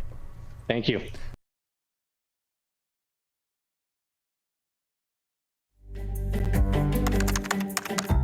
Parents do a lot of worrying. Get your kids caught up on childhood vaccines to protect them from these 14 preventable diseases, and you'll have 14 fewer things to worry about. Vaccines are safe and effective and save lives. So let's get caught up on vaccines and worry about something else. Get the facts at ivaccinate.org. One of the things you can look for in your friends is a change in behavior. These can be big changes, they can be small changes in mood, physical appearance. They may be sleeping less or sleeping more, drinking more, or their eating patterns may be different. One big change that can be pretty obvious is change in motivation. Do they no longer want to play basketball? Do they no longer want to play video games? Now that we're spending more time online and in virtual settings, it's really important to pay attention to the language that your friend is using and the words they're using to communicate. So when we text our friends, are they taking longer amounts of time to respond? Are they not responding at all? You don't have to be an expert to try to recognize these signs. The second that you feel it in your gut and that you're concerned, that's the second to have the conversation and open the door to what might be going on. Whatever gets you talking. Welcome back to the Megacast. I'm Tyler Keefe, alongside studio producer and boat operator Calvin Brown in our studios here in West Bloomfield Township. You're listening to your radio home for the Megacast, 89.3 WBLD Orchard Lake and 88.1 WBFH Bloomfield Hills. Joining us each and every day on the Megacast. We're also joined on TV by Birmingham Area Municipal Access and My Michigan TV, Michigan's very own streaming network with content from all across the Great Lakes State by creators in Michigan about Michigan. MyMyTV.com, MyMyTV.com to learn more about My Michigan TV and to subscribe for free on their website and find out where you can download it on your smartphone as well as your smart TV. Well, it is that time of the year again. It's time for the high holidays in the Jewish faith. And to join us to talk about that and some of the celebrations that are going on all throughout the Oakland County area is Rabbi Kasriel Shemtov, Vice President of Chabad Lubavitch of Michigan, my apologies, promoting the Shofar in the Park events. Rabbi, thanks for being with us today. Thank you. It's wonderful to be here. Appreciate having you on. So you have been, Shofar in the Park is one of many different events that's going to be taking place during these high holidays over the next 2 weeks to celebrate the Jewish New Year, both about Rosh Hashanah and Yom Kippur coming up. And really the feature of this is the Shofar. So tell us a little bit about the Shofar and what it means in the Jewish faith. Okay. The Shofar is actually the biblical commandment of Rosh Hashanah. Mm-hmm. So definitely that would be, in terms of the various traditions that we do, that is something that is right there at the center of it. This is a ram's horn, and this is something that we blow on Rosh Hashanah. And as it says in the Bible, and we've been doing this for thousands of years, and it's really a call from the heart of each and every one of us. You know, there's one thing to stand and pray to God. There's one thing for us to make resolutions. And then there's sort of a cry out from the depth of each of us, looking to return, looking to come close to God, looking for us to express our willingness to change, to become a better person, to be able to become a better contributor to our world around us. The shofar is that call from the heart to God and a call from ourselves. We're joined by Rabbi Kasriel Shemtov with us on the Megacast, talking about the Jewish high holidays and Shofar in the Park, which is one of many celebratory events that will be happening all across Oakland County, including right here in West Bloomfield Township, where we broadcast out of at Drake Sports Park on Tuesday, September 7th at 5 p.m. It's one of many locations. There are many also in Commerce, in Novi, in Detroit, Bloomfield Hills, Royal Oak, Huntington Woods, and so many more. So you talked a little bit about some of the meaning of the Jewish New Year and why it's so significant in the faith of Judaism. What are some of the customs that people that do practice Judaism in many different forms practice during this time of the year to celebrate that occasion and to undergo those yearly rites of passage, so to speak? Correct. So one of the things, starting with the shofar, what Jews have always done is on the day of Rosh Hashanah, it's the new year, we go to our synagogues and we have a special order of prayer. And one of the things we did as a highlight was the blowing of the shofar. This year, because of COVID and other reasons, there are many Jews that don't have that opportunity to go to a synagogue, whether indoor or outdoor. There are those that are able to do that and those that are not ready to do that. And therefore, Chabad Lubavitch of Michigan organized this shofar in the park in over 15 locations so that every person, man, woman, and child, elderly or young, can come for that special short mitzvah and service of blowing of the shofar, which is, like I said, the highlight, together with, of course, some songs and some telling of stories, but very brief, but powerful. And Jews will be gathering all over. And that is one of the customs, to come together, to be together, to return together. That is one of the customs of Rosh Hashanah. Some other customs are, we want this because it's the new year and it's a time of blessings for the whole year. We do many symbolic acts of bringing sweetness and goodness to each other and to our future year. So for example, there's the custom of taking an apple and dipping it into honey and eating that in the beginning of the festive meal. In fact, the custom is even to take the bread that we eat, the challah that we eat, and dip it into honey. Everything is surrounded with sweetness. And another custom is that we don't eat sour things or sharp things on Rosh Hashanah, even if it might be very tasty, but that's for a different time. Rosh Hashanah, we're surrounded with sweetness, with goodness, because we're turning to Hashem and asking for blessings for the whole year where we all could feel that in a tangible way. We're joined by Rabbi Kasriel Shemtov with us on the Megacast today. He is the Vice President of Chabad Lubavitch of Michigan, promoting Shofar in the Park with us today on the program. And you mentioned that there's going to be some of the more traditional prayer and storytelling, and of course the blowing of the shofar at these Shofar in the Park events throughout southeastern Michigan. But you also mentioned that one of the customs of this time of the year during the high holidays for those that practice Judaism is the coming together of communities. And so will there be other activities that are further encouraging that at these events, at these Shofar in the Park events in various places in southeastern Michigan? Well, because of the COVID situation, they are being kept brief, social distance, and giving people that safety and opportunity to be able to do that. So what we do have is, for example, many of these centers that are on the Shofar in the Park mi.com, they also have kits, bags that people are coming before the holiday and receiving, and they have all the instructions of how can you do your celebration at home. And you know what? There are many prayers and many things you could do with your family, even being alone, to be part of it, to celebrate with it. And we have many people coming and receiving those packages, whether it's a challah or a honey cake or other informational material. And that's also available in many of these centers. You could look it up when you go online to find those. We're joined by Rabbi Kasriel Shemtov with us on the Megacast, the Vice President of Chabad Lubavitch of Michigan, and promoting Shofar in the Park. And so you mentioned that you are sending some at-home kits to people that cannot or are not comfortable with joining these events in person this year. Will there be any virtual elements on top of that for either this celebration or others that you're aware of or you're involved in locally to celebrate these holidays and still have that togetherness that is customary to this time of the year and to these celebrations of these traditions in the Jewish faith, albeit without actually being in person given the situation with COVID-19? Yes, leading up to Rosh Hashanah, there are a number of different Zoom events and other programs that we have online. In our case, we don't do it on the day of Rosh Hashanah itself because the listening of the shofar is meant to be in the traditional way. It's meant to be directly hearing the sound of the shofar. But prior to Rosh Hashanah, there are a number of those as well.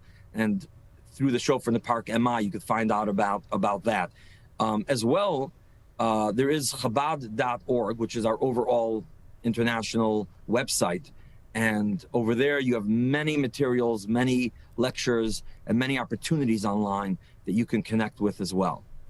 We're joined by Rabbi Kasriel Shemtov. He's the Vice President of Chabad Lubavitch of Michigan and promoting Shofar in the Park with us today on the program. Find more information on Shofar in the Park at shofarintheparkmi.com, as well as many of the locations here in the greater West Bloomfield area and in Oakland County, including at the Chabad Jewish Center of Commerce, Chabad of Novi, Chabad of Bingham Farms, Royal Oak Chabad Jewish Center on Grant Park, at Grant Park, as well as at the Chabad Jewish Center of Bloomfield Hills in Birmingham on Lakeside Drive, Chabad MSU in East Lansing, and many other places all throughout southeastern Michigan and across the state where this celebration will be going on. Rabbi, just a few more minutes with you before we'll say goodbye today. Is there anything else that would be important or interesting for our audience to know about different celebrations that are going on in southeastern Michigan and all throughout the state, or different things that should be considered as we go into this special time of the year for our Jewish listeners and watchers out there each and every day? Yes. This is a very important time in the year. It's the new year. It's called Rosh Hashanah, which is the head of the year. Just like the head controls the body, the same we see it spiritually as this day is controlling the rest of the year. So it's very important for us. And I want to share something specifically with the situation that we're in with COVID. What I find, I'm in touch with many people individually, and you have a number of individuals who things have changed for them in the last year and a half, whether it's in their career, their place of work, where they are with their family or being alone. And all of a sudden, with all those changes taking place, people wonder, what's my place? Where do I belong? Does my life really have meaning? And am I contributing? And there's a certain sense of loss sometimes with that. So I would like to just share from Rosh Hashanah a very interesting lesson. One of the ideas of Rosh Hashanah is when the Bible tells us how the world was created in the 6 days of creation, it was Adam, the human being, that was created on the day of Rosh Hashanah. So this is actually an anniversary of the making of man. And you see a difference. All the other creatures were created, the Bible describes it in pairs. The only one was the human being that first it was created Adam alone, and only after that came along Eve. And the question is, why was Adam created alone? And our sages ask that question, and they say, because God wanted to tell each and every one of us that the entire world, with all of its creatures, with everything that's here, is waiting for you. You have something special to give and be part of and to contribute. You are a part of that puzzle, and God is waiting for you to be able to accomplish that. As long as we have other people with us, we look at the billions of people and say, you know what? They're the real important people. I am sitting alone in my home. I'm not valuable anymore. Rosh Hashanah comes and tells us you were created alone because you yourself have something special to give and to contribute. And that's a message for everyone as they're getting ready for Rosh Hashanah and we're looking at our responsibilities and our contributions. We are all important. We have so much to give. And when we're going to blow that shofar and we turn to Hashem with that shofar, this is a time for all of us to be able to find our place, make our contribution in a sweet and healthy way.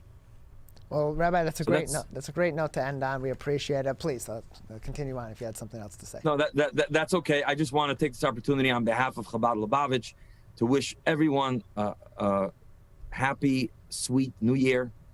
And for each and every one, if there's a need, if anyone has any specific questions or needs, they can reach out to any of these centers on shofarintheparkmi.com, anyone in the Chabad Lubavitch organization, and we could try to see to it that they should be able to celebrate Rosh Hashanah in the best way, in the most proper way. And thank you so much for bringing this to the community. We appreciate it. Thank you for bringing this to the community as well. Happy New Year to you and to everyone at Chabad Lubavitch, as well as all of our Jewish viewers and listeners each and every day here on the Megacast. Rabbi, thank you very much for joining us. Shana Tova. Rabbi Kasriel Shemtov, Vice President of Chabad Lubavitch of Michigan, with us today on the Megacast. More information on Shofar in the Park can be found at shofarintheparkmi.com. We're going to take a quick break. On the other side, we'll talk about some other things that are going on in the park, including some beekeeping in our local parks right here in West Bloomfield. And one local partner for that effort is Bees in the D. We'll be joined by Brian Peterson from Bees in the D next. You're watching and listening to the Megacast. Today, it is easier than ever to join Michigan's Organ Donor Registry and help build a bridge of hope for organ, tissue, and eye donation. Just one person can potentially save or help improve the lives of up to 75 people. By joining, your legacy could be the gift of life. Sign up today at michigan.gov/SOS or at any of the more than 145 Secretary of State self-service stations located across Michigan. Be part of Michigan's Bridge of Hope by adding your name to the Organ Donor Registry. When times get dark, we can't see the help that's all around us. When you don't know where to turn, let 211 be your guiding light.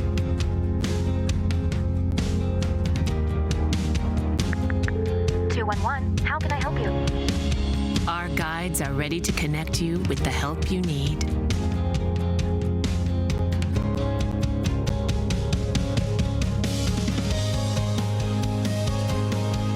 For help with food, healthcare, mental health, and other resources, call 211 or visit 211.org. 211. Get connected, get help.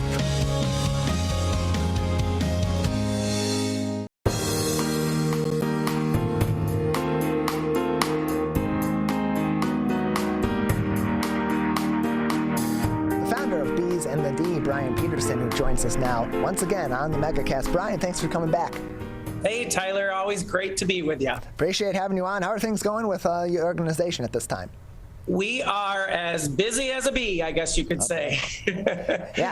Yeah, it seems very busy. Of course, we recently had on Aaron Filipsky. He's the Director of Recreation and Public Services at the City of Royal Oak, and he had great things to say about your honeybees that are at the Normandy Oaks Park in Royal Oak. Want to talk a little bit more, just for those that didn't see that interview with Aaron, about how your bees ended up in that park? Yeah, so a lot of people may not know, but we partner up with businesses, parks, schools, you name it, to help promote the conservation and education of our pollinators, specifically honeybees with our organization, but we do talk about a lot of the native bees as well. And the Royal Oak Parks reached out to us, and oh my gosh, it couldn't have a better setting. For the first year having hives there, the bees are flourishing. If you haven't been to that park, it is just remarkable. So another great partnership. That's what we love about Bees in the D, all these Detroit taking care of Detroit efforts. We're joined by Brian Peterson. He's the founder of Bees in the D with us today on the Megacast. And you talk about community partners and talk about partnership. Right now, Bees in the D in need of some additional partnership as you're competing in the Rock Family of Companies Community Challenge. And just to review what that's about, this is a quote from the challenge itself. Quote, it's a friendly fundraising campaign launched by the Rock family of companies where organizations compete to raise the most money with the top teams winning grand prize cash donations of up to $25,000 in closed quote. So what is this competition that you're in? What are you competing in against other organizations, and what do you need from supporters out in the community? Well, we are very thankful that the Rock family does this. We've been doing it for the last few years, and this year is so crucial because with COVID, we haven't been able to do a lot of our fundraisers, our live BBQ and our auction. And so this year has been really important, and the fact that they do that is fantastic, but the description is perfect. It is such a fun competition. We get to meet a lot of other nonprofit organizations that are trying to make a difference as well. And what it is, it's just an online campaign where people can donate, but the challenge part that kind of comes in, which is fun, is they do a lot of little mini challenges. They've already done 2, and like last week was whoever has the most unique donors, and this week is for this week, whoever raises the most money can get a bonus prize. But ultimately, yes, the grand prize is a large $25,000 for the organization that raises the most funds. So we're putting our name out there. It is a little harder as a smaller nonprofit to compete with some of the bigger ones, but our supporters have always come through and have been so generous to help us continue our mission. So we're very excited to be a part of it. 153 just from their search function under their donate button on their website, rockcommunitychallenge.com. That's rockcommunitychallenge.com, where you can donate to Bees in the D and other organizations through this challenge. So far, it looks like from their website, they've already raised just under $400,000, $392,711 raised from 2,964 donors. And if you want, again, rockcommunitychallenge.com. You click on donate, it'll bring you to another page where you can search for Bees in the D and explore the other organizations as well if you'd like to make a donation. Otherwise, also going on with Bees in the D, you have some other events coming up, including Blake's Sunflower Festival on September 4th through 6th. What can people expect when they go to this particular community event? Well, we love being a part of Blake's festivals. We were a part of the Lavender Festival earlier this summer. It was great to see people out and about again. And so we have a booth set up there where you can purchase our fun little t-shirts. You can get, of course, raw honey. We make our own lip balms and a lot of other products. We also at our booth have a observation hive where you can get face-to-face with a couple thousand of our dear friends in that hive. And it's just fun to talk with people, helping to educate, especially this time of year, or right around Labor Day, when the yellow jackets, which are a wasp, are out in force, and they are definitely at the cider mills. And a lot of people make the mistake that those are bees. And so I just did a presentation earlier today here in Plymouth. This is our bee classroom that we have here.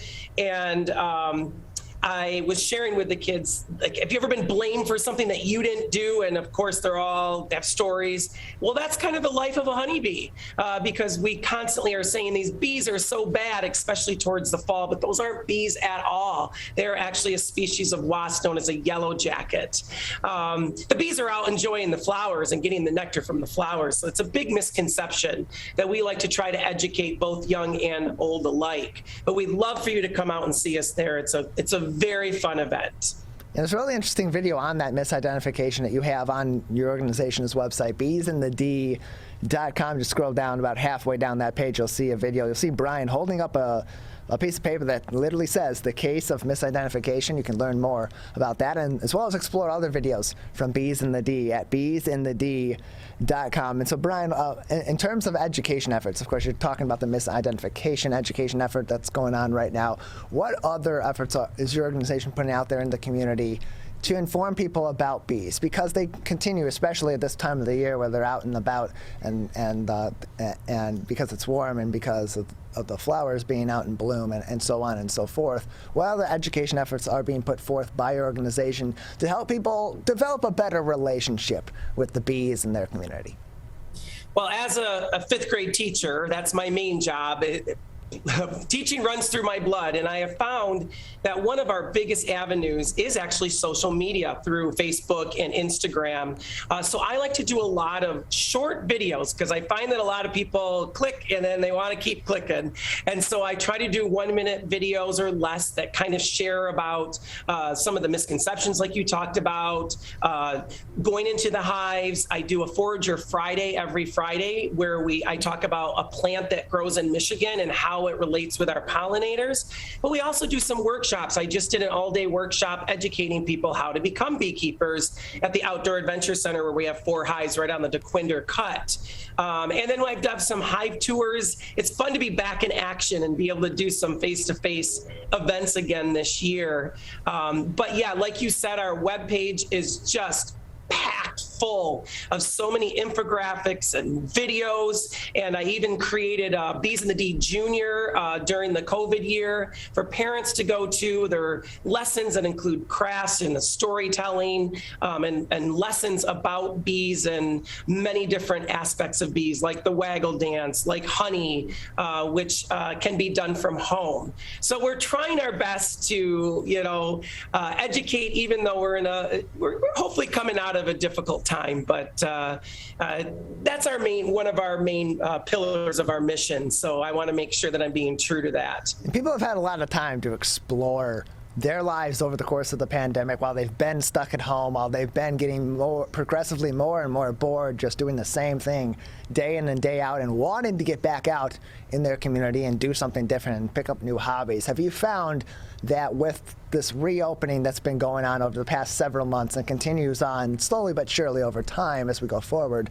that you're having more people in the community be interested in participating with your organization, or at least learning more about bees and beekeeping and so on?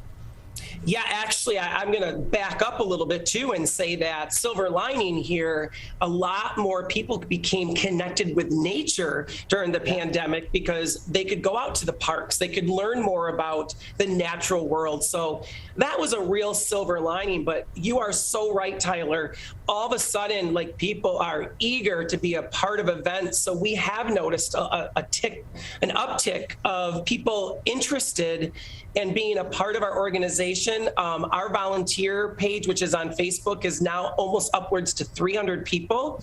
And we have a lot of people that are joining us for our honey harvest. We do signups on that volunteer page. And it's just like we have the Whitney dinner. We have 2 hives at the Whitney restaurant in Detroit, and we have the dinner where Chef Natasha's going to come back, and all the dishes are inspired by honey, using the honey from the hives there at the Whitney. And already the ticket sales far outpass what we've sold last year, and there's still tickets available. We just keep adding tables and chairs. It's going to be out on the patio, which is going to be a lot of fun. Yeah, you have a lot of my apologies, a lot of interesting locations for these hives all throughout Metro Detroit and in the city, including, as you said, at the Whitney, but also at the top of the TCF Center. They have a green roof over there as well. Are you finding that more places in various areas in Metro Detroit and in the state of Michigan are wanting to put in these hives as they're learning more about the true impact that bees have in our communities? Definitely, and it's not just that they're learning about that, but they're also realizing that honeybees are very docile creatures. Yeah. There's those misconceptions again, and when they see that the hives, the bees are doing what they need to do, yeah, we're up to 63 partners now across 5 counties, which is unbelievable. And I loved your guest just before I came on, that more and more restaurants are starting to go more local, and we actually work with a lot of restaurants now using our honey in their menus and even putting hives at their location. For example, at the Shinola Hotel, we have 4 hives, and the honey is used for the restaurant downstairs, the Foundation Hotel. And yeah, like you said, we're on the TCF Center on their beautiful green roof. It is just, we're a small nonprofit of 5 years. This is our 5th year, and the growth has been amazing, which is a testimony to people realizing the importance of our pollinators to our ecosystem, for our food industry, also for the food chain. Yeah, it helps support the restoration of our local industries. It helps support restoration of our local environments and restoration of our communities as well. I mean, there's a great article on your website on beesand.com/news where there's an article from Out Here magazine about forgotten spaces becoming new homes for honeybees, because we're seeing these abandoned lots not only in the city but in other areas as well, and places that maybe used to have businesses but for years were empty, that are being torn down. There's nothing there and nobody knows what they can put in there, and here they are putting in beehives that are not only having a benefit for the community, providing honey to people and organizations all throughout Metro Detroit, but also raising awareness for the productive work that bees do. But it's also helping to provide purpose to places in our community that maybe have been less desirable or have been looked down on for years, and gives people something to focus in on that's positive. Yeah, the green space in Detroit is amazing, and Detroit is really becoming a leader in urban agriculture and farming, and now in urban beekeeping, because it goes hand in hand. And actually, studies have been done across the nation, actually the world, and we get to kind of see it firsthand because we have bees in rural areas, suburban area, and in urban areas. And actually, beehives, honeybees, do better in urban areas across the nation because there's more diversity of plants, even though you would think that it would be more the rural areas, but we've created such mono societies in those rural areas that diversity that really helps our bees flourish it's a testimony to how well they're doing in the city, which models us as well. We need a diversity of food, and that's where our pollinators are so important, because if we didn't have them, we wouldn't have that diversity of food, and that's part of our mission. We've got to keep our pollinators strong. We've got to keep their populations healthy so that we can enjoy all these wonderful foods. We're joined by Brian Peterson, founder of Bees in the D, with us today on the Megacast. And not all these bees have these special hives that are being put in on vacant lots or in people's backyards or in parks and whatever. And so, but they need somewhere to be productive, and so they maybe will take and set up shop on someone's gutters or by their front door in the shade, or so on and so forth. And they're doing productive work there. They're minding their own business, but they're in our space as well. For people that are encountering a beehive at their home, on their property, and are maybe concerned about that, what should they do to create a situation that's, of course, most opportune for themselves and their families, but also doesn't harm or disrupt the work that's being done by these bees that, like you said, are otherwise docile if they're not being interfered with? Well, Tyler, I'm so glad you bring that up, because I get 12 to 20 calls or emails a day, especially this time of year, and 90% of those are not bees at all. They are actually wasps, because wasps will take up homes and actually build paper-type nests up in the corners. Honeybees actually need a larger cavity. Now, there are times that honeybees could get behind siding or in an empty cavity of a garage wall. Those are referred to as cutouts, and there are beekeepers. We don't personally do it. We just remove swarms, but I have numbers of people that can come out and do those cutouts to help move those bees to a more desirable location and a safer location in a hive where they can be managed and checked for health.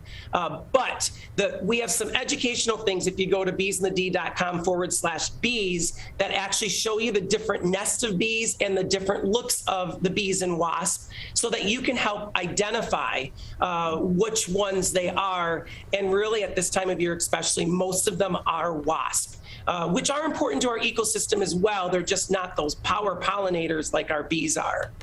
You can find more information on Bees in the D on the website, beesinthed.com, as well as on Twitter, twitter.com/beesinthed or @beesinthed. I need to go back to the website and watch that video about the misconceptions, because here I am asking about those hives. They're wasps in most of these cases. They're not the bees, and so we can all learn something about the bees in our community so that we're helpful to them, and they continue to be helpful to our communities as well. Brian Peterson, the founder of Bees in the D, with us on the Megacast. Before we let you go, Brian, just another minute or so, anything else that would be interesting or important for our audience to know, or anything else you'd like to say today? Well, I can't sign off without sharing some very exciting news.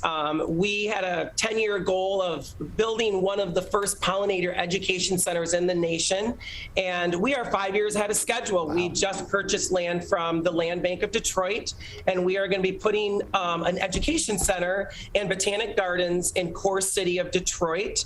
We're upcycling shipping containers, and you can see that design through Studio Detroit that has been so gracious and generous with us, that helped design this on our website, right on the main page if you just scroll down a little bit.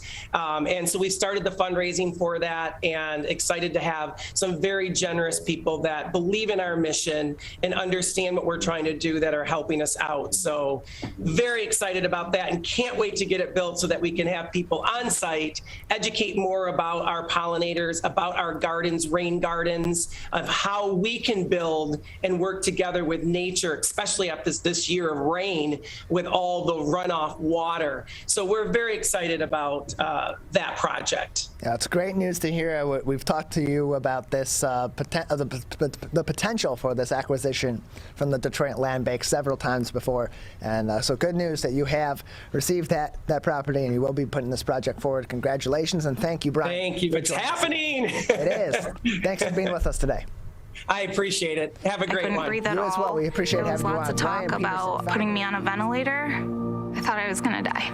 I was 39 weeks pregnant and had a scheduled C-section. During that time, I got COVID and was hospitalized for a month. I had a blood clot in my lungs. It caused me to go into right-sided heart failure. I was really scared. I kept texting my husband and my mom, telling them how scared I was, and I was worried that he was going to grow up without a mom. And then I was worried if, when I did get home, that he wouldn't know who I was. You know, being 27 and a mom and a wife, and having that all almost taken away from me. It's scary. And if a vaccine can prevent that from happening, why not? Get your vaccine. I don't want this to happen to anybody else. A message from the staff of Michigan's Crime Victim Compensation Program. Anyone can be a victim of crime and suffer lasting trauma, physically, emotionally, and financially. But you are not alone. If you're struggling financially due to a crime, we're here for you. Find out if you qualify for crime victim compensation. Call 877-251-7373 or visit michigan.gov/crime-victim. A message from the Michigan Department of Health and Human Services, Division of Victim Services. You see certain things get reincarnated in your children. My daughter is very much inspired by my wife's artistic pursuits. So my daughter started making necklaces. She makes what we call affirmation fashion. I tell her every day that your black is beautiful. Your black is beautiful. Your black is beautiful. And if there's anything better than being beautiful, it's being smart. And if there's anything better than being smart, it's being kind. And reaffirming that every day is our method of making sure her chin never drops. My dad wasn't around, and I remember riding a bike and falling off and cutting myself, and me never just wanting to get back on it. People ask, how your children learn how to ride a bike, and you didn't. I didn't teach them. I just created an environment where they taught themselves, and all I had to do was be there.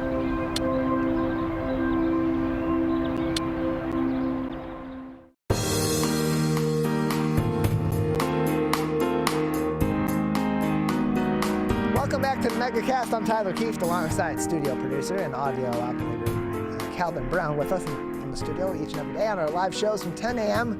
until 12 noon. And, well, there's a lot going on in the state of Michigan right now. It's kind of hard to keep up with all of it for those of you viewing at home and watching and listening at home, and for us here at the Megacast too. But someone that is somehow staying up with each and every one of these major stories at the state level is Dave Boucher, government and politics reporter at the Detroit Free Press, with us today on the Megacast once again. Dave, thanks for being with us. Of course, thanks for having me. Appreciate having you on. So let's start with a recent issue that came up in the Michigan Senate, where a bill was passed by a vote of 20 to 16 along party lines to ban using the state's the state's public threat alert system for COVID-19 rules and regulations. Governor Whitmer says she plans to veto that. But let's start with the origin of that, because it was presented by party leadership in the Michigan GOP as another measure to undercut Governor Whitmer's approach to COVID-19 communications and to COVID-19 regulations as well. But what really was the purpose, at least as argued by the Michigan GOP, for taking out this really just method of communication that otherwise is not very significant in terms of COVID-19 orders?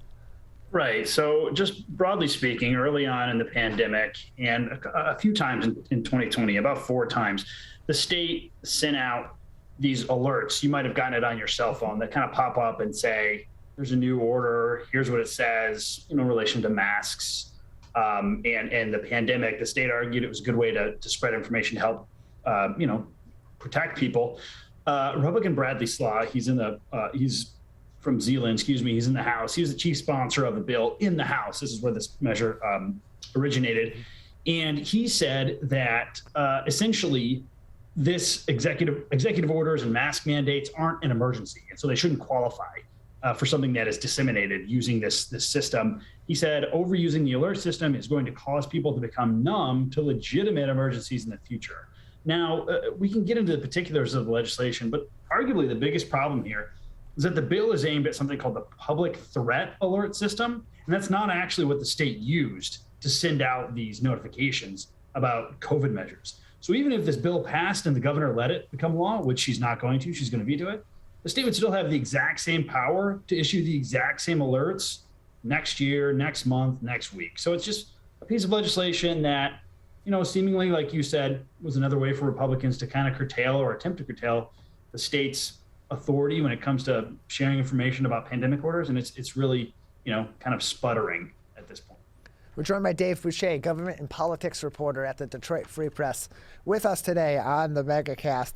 And Dave, another hot button issue in the state of Michigan over the last several weeks has been whether or not schools should be requiring masks for students, staff, and faculty, particularly in the K-12 level, but also in higher learning facilities and operations as well. At the state level, are we hearing anything from officials in the legislature or from, certainly we know from Governor Whitmer's office that no further action is planned to be taken. But in terms of the legislature, and I ask this because of their affiliation with the Republican Party that tends to be more so against these mask mandates and these COVID-19 regulations, are we hearing anything from them about opposition legislation potentially to some of these mask mandates that are being put in place by school districts or in most cases by county health departments? It's kind of in a short, not a ton, right? Because it's kind of it puts, to your point, Republicans who generally oppose these mandates in an interesting position. On one hand, Republican lawmakers tend to advocate for something called local control. So they tend to advocate for, whenever possible, to be able to shift decision-making authority to the entity of government that is closest to the issue. So in this case, in theory, that would be local health departments or local school boards. However, when local health departments and local school boards make decisions that they don't necessarily agree with, they're kind of faced with a decision about whether or not they want to regulate that. So what we've seen has been some statements from Republican lawmakers who have opposed, like you said, some of the local mask mandates and ordinances that have cropped up in Michigan's largest counties. But overall, we have not seen any statewide push to either ban these mask mandates or to institute statewide mask mandates. Now, we at the Free Press and others have focused a lot on the fact that the state health department and the Whitmer administration have the authority to tomorrow enact a statewide mask mandate for K-12 schools. The governor thought that was an important thing to do in September of last year. As of today, even with vaccines, essentially all of the COVID trends are worse than they were in September of last year when she instituted that. However, the governor and the Director Hertel, the head of the health department, have focused on this idea of urging counties to institute mask mandates. A couple of large counties like Wayne County instituted a mask mandate. Washtenaw County instituted a mask mandate this week. It puts the number of students that are under this mask mandate above 50% in the state. But there are still literally hundreds of thousands of students who are not eligible to get a vaccine and are still going to schools where mask mandates are not enforced. roughly about 60% of Michigan's K-12 students are under a mask mandate after the addition of Washtenaw County and Ingham County recently putting their mask mandates in place. And in terms of Governor Whitmer and her administration and their approach to COVID-19 rules and regulations and precautions being put in place, they've really flipped the script from a year ago, from certainly at the beginning of the pandemic, where they were taking this action, and really evasive action in some cases, before it was maybe necessary, before it was maybe urgent, but definitely when it was necessary. And now they've sort of taken a hands-off approach. And there's been a lot of questions about why that's come up, and certainly there's a lot of speculation that it's election related, because the governor has certainly taken a lot of flack over the last year and a half plus during this pandemic for some of her actions regarding COVID-19 and on other issues as well. Is there any indication other than maybe something political from the governor's office? Is there any indication as to why this change of heart happened seemingly so suddenly and so different? It really is a flipping of the script from her previous doctrine on these issues. Yeah, I think it's important to note that, as you noted, some of these pandemic orders came out right in the beginning of the pandemic and really in the fall. The governor's office and the administration at large would say that a lot of those orders were happening, obviously, before there was broad access to a vaccine. And so the state argued that without this, potentially life-saving measure, that the state needed to enact other safety mitigations like gathering restrictions, mask restrictions, social distancing requirements in order to keep people healthy. After vaccines started becoming more accessible, and after former Health Department Director Robert Gordon resigned, we saw just a pretty steady rescinding of those health orders, and the governor has started to preach more personal responsibility. Now, that doesn't mean that the state hasn't, strongly encouraged vaccinations, mask wearing. The governor is in favor of private businesses instituting mask and vaccine requirements. She obviously supports school districts enacting mask regulations, but she has kind of stepped back. Obviously, I've heard the same arguments that you have about political expediency. I think Republicans are trying to have their cake and eat it too a little bit on this, right? Like, they're saying that the governor is acting politically, but she's also doing what they want her to do, which is to not enact any mask mandates. So that's kind of like a double-edged sword. I don't know if she's acting, with political expediency or not. I think it is fair, completely fair, to question why she thinks a mask mandate is paramount to save children, and that her administration has the power to enact that mask mandate. But it's more important for local health departments and local school districts to make that decision than for her health department to do so.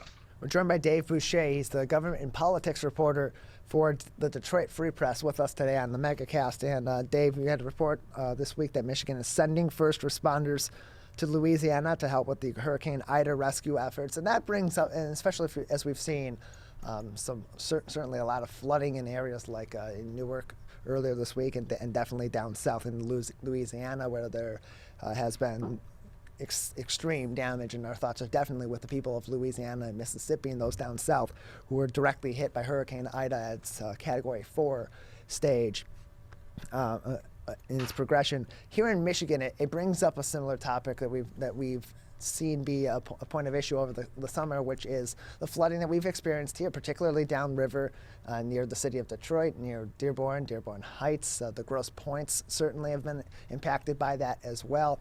And the issue of infrastructure in the state of Michigan, especially with all the COVID-19 relief funds that are coming in from the federal level and that will be distributed at the state level. What discussions are there, if any, from the state legislature, from the governor's office, about addressing the issues of infrastructure, particularly in those commonly affected areas, in addition to, of course, what is also a consideration in this, which is climate change? Yeah, so as you noted, broadly speaking, we've heard from the governor and from state lawmakers about the concept of the need for infrastructure investment, right? But that's not necessarily something that is unique after this round of flooding. I mean, that was essentially the hallmark of the governor's 2018 campaign, the Fix the Damn Road slogan that became super popular. I mean, that's not just potholes, right? That's the whole concept of infrastructure and kind of the necessity to invest in it. To some degree, how local jurisdictions use that COVID funds is up to local jurisdictions. Broadly speaking, the governor and state lawmakers are and have, worked to distribute funding to local jurisdictions. that is, as you said, federal COVID relief funding. So there are billions of dollars that are going to local municipalities, and those municipalities to some degree are deciding how they want to use it. In theory, those funds are supposed to help mitigate the losses from the pandemic.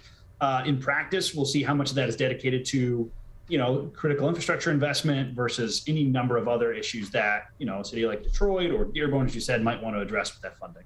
We're joined by Dave Boucher with us on the Megacast. He's the government and politics reporter for the Detroit Free Press. And Dave, we are heading into election season. We've seen a number of people already declare their candidacy or announce that they plan to run for the governorship against Governor Whitmer, most notably that being former Detroit Police Chief James Craig and his campaign. As we head into this campaign season, especially after the given year that and what has happened with COVID-19, and certainly the hit that the governor has taken over the past year, what really is the focus of the Michigan GOP as they plan to eventually down the line here put a competitor against Governor Whitmer? And then certainly with James Craig, he's got the notoriety, he's got the recognition in the city of Detroit, but what other considerations are they really taking into as far as who they're looking for in a candidate to go up against Governor Whitmer and potentially unseat her from the governorship? I think that's a great question, and I think it's unresolved. We and many others have reported this many times. The Republican Party is not a monolith, just like Democrats and any other voting bloc is, they're all comprised of unique individuals who have their own ideas. And just as is the case many times after an election where Republicans, lost at a national level, there's infighting and there's soul searching. There's been just a ton of reporting on this kind of like ongoing battle between so-called establishment Republicans or never Trumper Republicans versus the people who in the party who are adamant Trump supporters, and kind of, what that conflict means. There was some really good reporting this week today from the Detroit News that looked at a conflict at a local GOP meeting between Matt DePerno, who is an attorney. He's running for the Attorney General nomination for the Republican Party. He's also spread conspiracy theories and misinformation about the election in Antrim County. He spoke at a local GOP meeting and essentially accused Republican lawmakers of being complicit in the death of Marines in Afghanistan because they didn't work to decertify and overturn the election results in Michigan. And that didn't sit well with Republican lawmakers at the meeting, some of whom used expletives to respond to some of those comments from DePerno. So, and that's just one story. We've heard many others about some of the infighting. I think in general, the one unifying force, which might seem obvious, is that everybody just wants to beat Gretchen Whitmer. I think to some degree that's comparable to the unifying force that brought Republicans together to win the 2016 election against Hillary Clinton. Everybody in the Republican Party and many others agreed that they didn't want Hillary Clinton to be president. But beyond that, there weren't a ton of unifying issues that brought together candidates. That's why we saw 19 candidates or 20 candidates, and that Donald Trump went from somebody that nobody thought could win or lots of people didn't think could win to the front runner very, very quickly. So as you pointed out, James Craig is a name that people are familiar with, at least in Detroit. I think it's fair to question whether or not people in Grand Rapids, Traverse City, Midland, Alpena know who James Craig is. Whereas there are other, candidates who are running and continue to raise money. So it's a long process, and we'll see who emerges. We're joined by Dave Boucher, government and politics reporter at the Detroit Free Press today on the Megacast. Dave, just another couple minutes before we'll say goodbye for this week, and before I let you go, any other stories right now or any other issues that the people of Michigan should be keeping an eye out for more stories on, or should be interested in, or maybe interested in the coming days and weeks? Yeah, so a big story for me this week, we put out a couple stories this morning, were about the impact of the Supreme Court's decision on the Texas abortion law in Michigan and what that would mean for Michigan. And so if people didn't know, Texas passed a law recently that said essentially all abortions after 6 weeks are illegal, and anyone in the country has standing to sue anyone in Texas who might have violated this law. The Supreme Court, at least initially, decided not to intervene and to not prevent that law from taking effect. Many people consider this essentially a de facto overturning of Roe v. Wade. So I explored this week what it would look like in Michigan if Roe v. Wade were overturned and kind of the state of abortion in Michigan. In Michigan, there's still a law on the books that makes most abortions a felony. It's from 1931. It says any abortion that is performed that is not done so to save the life of the mother is illegal. However, Roe v. Wade supersedes that law, right? So there's a question about if the Supreme Court overturns Roe v. Wade, which many expect could happen as soon as this coming June, does that mean that this 1931 law takes effect? And even if it takes effect, what does enforcement look like? Attorney General Dana Nessel has said that she would never prosecute a woman who sought an abortion. Eli Savitt, prosecuting attorney in Washtenaw County, said the exact same thing yesterday. In theory, that creates something of a patchwork system where abortions are prosecuted in some counties, but not in other counties in Michigan. They're prosecuted in some states across the country, but not in other states in the country. And so that's an issue that I think a lot of people are going to continue to watch. It's an issue that could elicit initiative petitions. It already has in the past. And so that's one that obviously is something that really drives voter interest and will continue to do so this year and next year. Well, Dave, we appreciate your time and thank you for being with us today. Of course, thank you. There's a lot more stories, and Dave will be on top of that as we go forward, as will the entire team at the Detroit Free Press. And we encourage you to subscribe to them and to other great journalists in our local area who are on the front lines keeping us informed. That's it for our shows this week. We'll be back on Tuesday following the Labor Day holiday. In the meantime, if you're viewing us on My Michigan TV, Steve Lato Live is next here on Civic Center TV. The Splash with Maddie Mustian comes up next. For our entire crew here at Civic Center TV, a big thank you to them, all of our guests today and throughout the week. We'll return next week, Tuesday, live at 10 a.m.